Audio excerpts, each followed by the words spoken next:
I'm a Barbie girl in a Barbie world. Life is plastic. It's fantastic. Hey everybody, today I am going to be reviewing Barbie. This film was directed by Greta Gerwig. Man, if you haven't heard about this one, I would be incredibly surprised. The marketing for this film has been nothing short of brilliant, I have to tell you. Talk about good cross-marketing. I feel like indirectly Mattel and Hollywood, that combination coming together kind of redefines both brands in a way that maybe they weren't expecting. So it's like they gain profit but also attention in the same breath. So that's what you want. But at the same time you're gaining that spotlight, it means you're also taking a lot of criticism within this satire from basically all angles. Now, I know it may seem crazy to all of you, but I was never that interested in this Barbie movie, even when I initially heard about it, just because I don't really think I'm the particular demographic they're shooting for. But then when I heard when Greta Gerwig was attached and she would be writing and directed, obviously I became interested at that point because she has a lot of merit. Quite the talented writer, as we all know, so I think bringing her aboard was really, really smart and something that I didn't expect, again, so far as the marketing is concerned. I think here you're able to gain a lot more people that wouldn't initially be interested in a Barbie movie. People that are maybe more adult and maybe, you know, the types of people that might go see more the critically acclaimed art house type films, independent films. And that's obviously where Gerwig comes from. She comes from the mumblecore genre. She comes from that indie art house scene, and she really built it for this particular generation of writers and directors. She helped build it, I would say. And so I think like merging that with this like big summer movie spectacle of this type, it's really interesting. And I would say, just from what I've observed, this seems to be one of the more highly anticipated movies of the year. But is it worth the hype? It's really hard for me to answer that question because I'm so torn. A big part of me wants to be like, yes, absolutely yes, this is such an entertaining movie. But then there's another part of me that has to be honest and say, no. It's the convoluted nature of the thesis, I think, and the complexity of the message that they're trying to sell here through all these more simplified archetypes of dolls, and then trying to talk about like men versus women and how that relates to corporate tie-ins and all of that, while also being very critical of all these things in the same breath. Something about that started to feel a little bit heavy-handed and overbearing, and it kind of canceled things out for me. But again, there is so much of this movie that I did enjoy just as a piece of entertainment. It carried me along with it gleefully from the first frame to the last frame. And even though I rolled my eyes at certain points, I found myself quite smitten with a lot of elements in it. But I do think that it ultimately feels a little bit out of touch with the types of things that it's trying to make sense of. And I think that just creates more problems for me just as a viewer. And I think the movie presents itself more as like an academic thesis, you know, pastiche of other films in order to make a point about current ideologies, identity politics, etc. Which is fine, you know, that's what it is. But I think often the over-analysis of some of these elements leads to kind of a tripping over itself result in terms of the conclusion, which I have to be honest is often the case in academia, I find. I've been accused of it, believe it or not.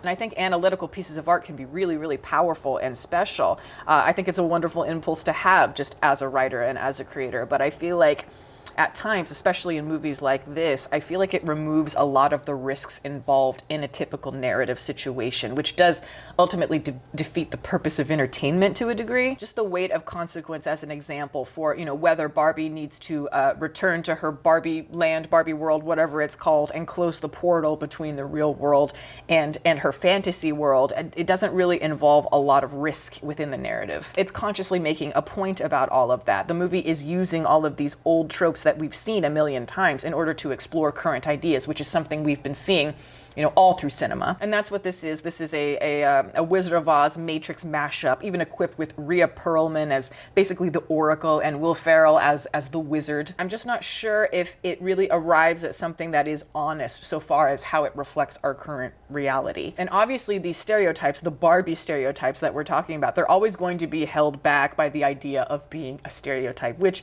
you know, is part of the point, obviously, as I keep saying, but it's also an issue the movie has. But I want to take a moment to talk about the things I like about the movie, because there are things, like I said, that I absolutely adore. The writing is full of clever quips and winks and references galore. And the references are not stale. They feel really interesting and fun in ways I haven't seen before. And this is very old school type of movie in terms of just the look of it. It feels like a Technicolor world, like a production from the 1950s. And I really have to appreciate it. I was not expecting this movie to be as grandiose and elaborate as it was. It did feel, like I said, it felt like a giant MGM musical. I half expected to see like Esther Williams swimming in some, like kaleidoscopic Busby Berkeley type of musical number, but it still feels modern. It's like the sets have that bright Technicolor type of quality, but there's a lot of like modern pastels and things that remind me of more this like A24 hipster generation and the Gen Zers and everything. But the pop of it is just really pleasant to see. There's a lot of fizz and sparkle to this movie. It reminded me of like Singing in the Rain at times. There's a big reference to Singing in the Rain in this movie. Reminded me of Grease a lot. It certainly reminded me of Gentlemen Prefer Blondes as well. And when this movie does break into song, and maybe this is just my bias, but I think that's when it's at its best. There's some really clever numbers in there and very well directed. And even talking about Gentlemen Prefer Blondes, there's a number in that movie where they do something very clever. It's like that inverted thing where you have Jane Russell and she's actually objectifying the men and she's the center of the number. It's a very funny, tongue-in-cheek type of thing. And I think that particular number is more clever than I think anything in this movie, because this is Matrix, Wizard of Oz, all that, those types of movies are perfect to kind of string together a basic narrative. And so, this movie staying very close to a very basic, clear hero's journey by design allows the thesis to stay in focus as much as it can. And the ensemble of actors here is just really, really great. They help, I think, keep the movie afloat. It's always some great actor that that's doing a hilarious job. I have to give special props to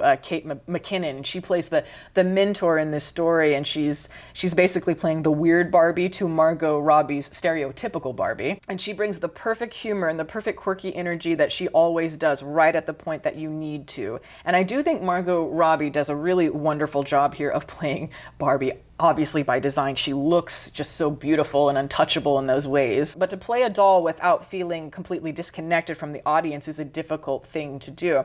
And when reality starts to break through and her humanity comes through, you really buy her in that transition. The persona that Margot Robbie sells in a professional environment, and what I'm saying, I'm talking about, how she presents herself on talk shows and press junkets, whenever she's just doing interviews for movies. She comes off as somebody who is very likable and very smart, obviously very beautiful and hardworking and talented, but she's somebody that you can tell, I think overall, that just likes to avoid controversy and wants people to be happy. On occasion, I will see an interviewer kind of try to probe her a little bit, try to get her to say maybe a sound bite, but she'll never fall for that. She'll always just kind of steer it right back to where she wants, and not in a rude way or a manipulative way. She's doing it where she's just very like, we can keep it going. You're doing great, but let's just keep it to here. And because that warmth and that positive energy just seems so natural to her, at least in the way that she comes off, I think it really translates on screen. And she can be the poster child for this real life Barbie doll hero to girls. And because she has so much dramatic experience with many great directors and a lot of really great movies, she can sell that existential crisis that Barbie has in the movie at the right time. Especially when Barbie starts to realize, I don't know if I want to live in this Barbie land anymore. I want to go to the real world. I want to experience what it's like to be a real person. Now, the best thing about this movie, though, I think the absolute best thing about it is none other than Mr. Ryan Gosling playing Ken.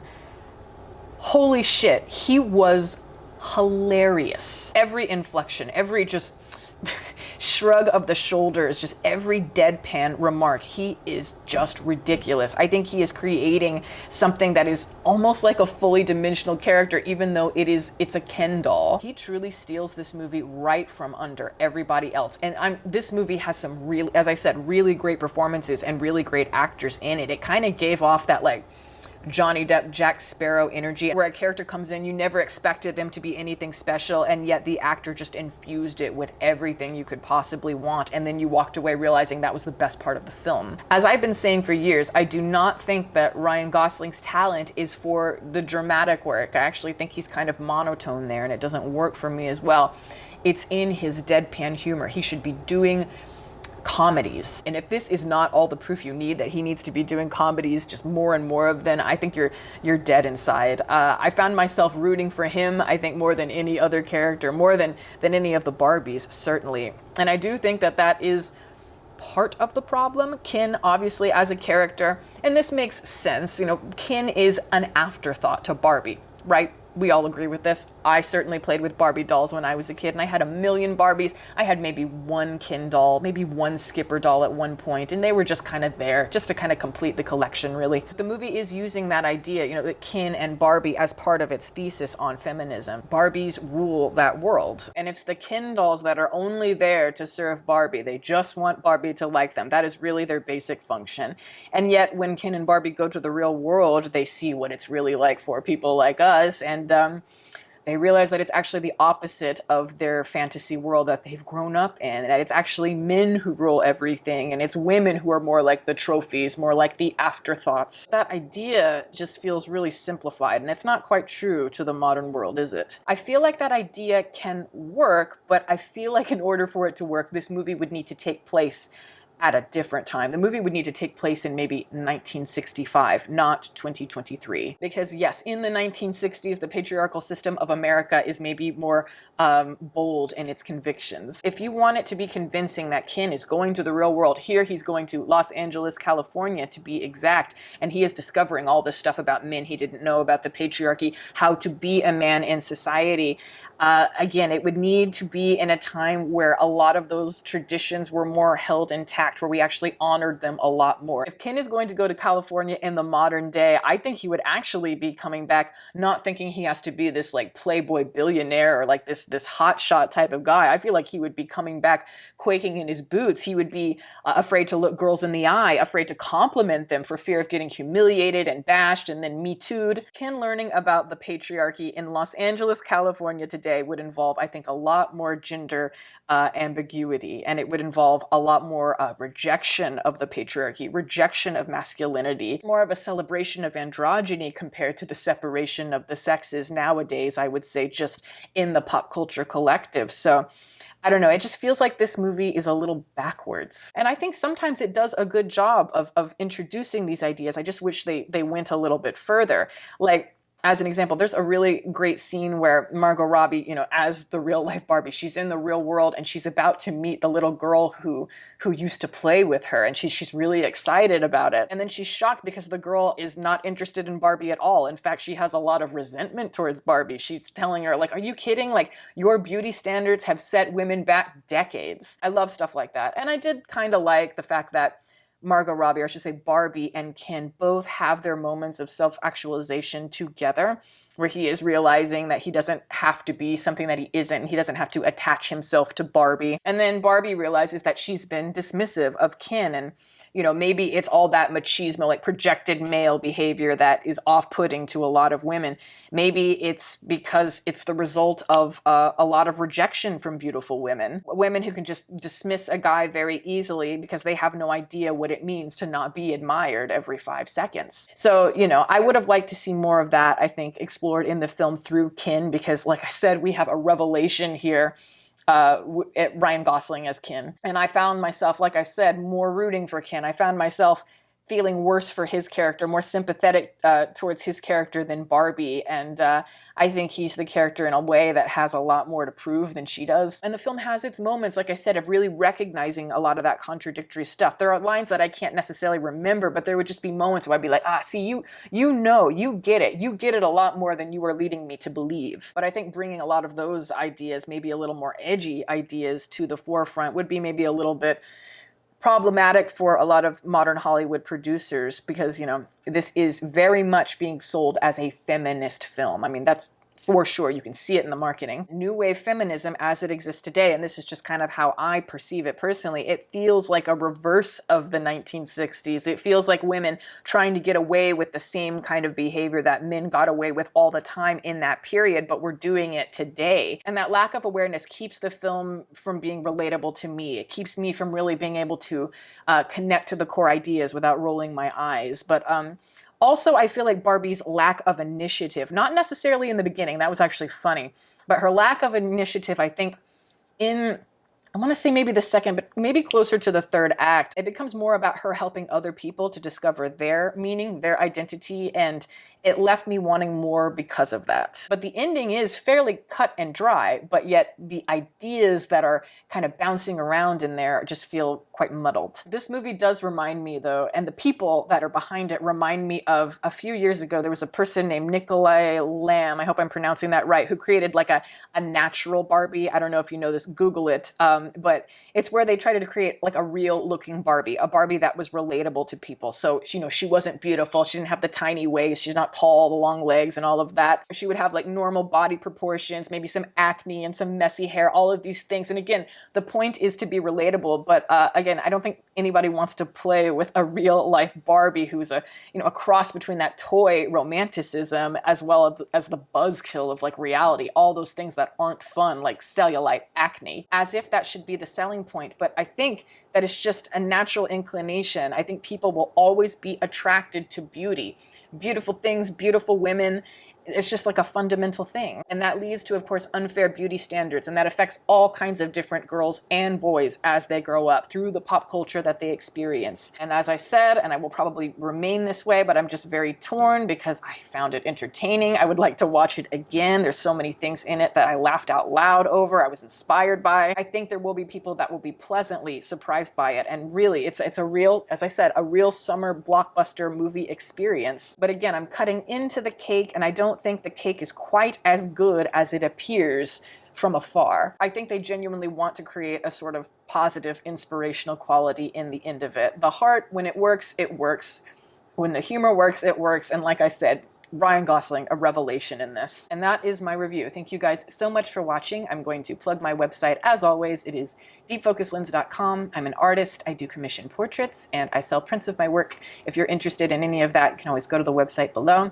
And if you have a question about a commission or a print, you can always email me. My email is in the description box below as well. Also, I'd like to give a shout out to my patrons who are fantastic. Guys, thank you so much for your support. If you are interested in supporting, the link for that is below, as well as the rest of my social media information. You can watch more videos here and you can subscribe if you'd like. Catch you next time.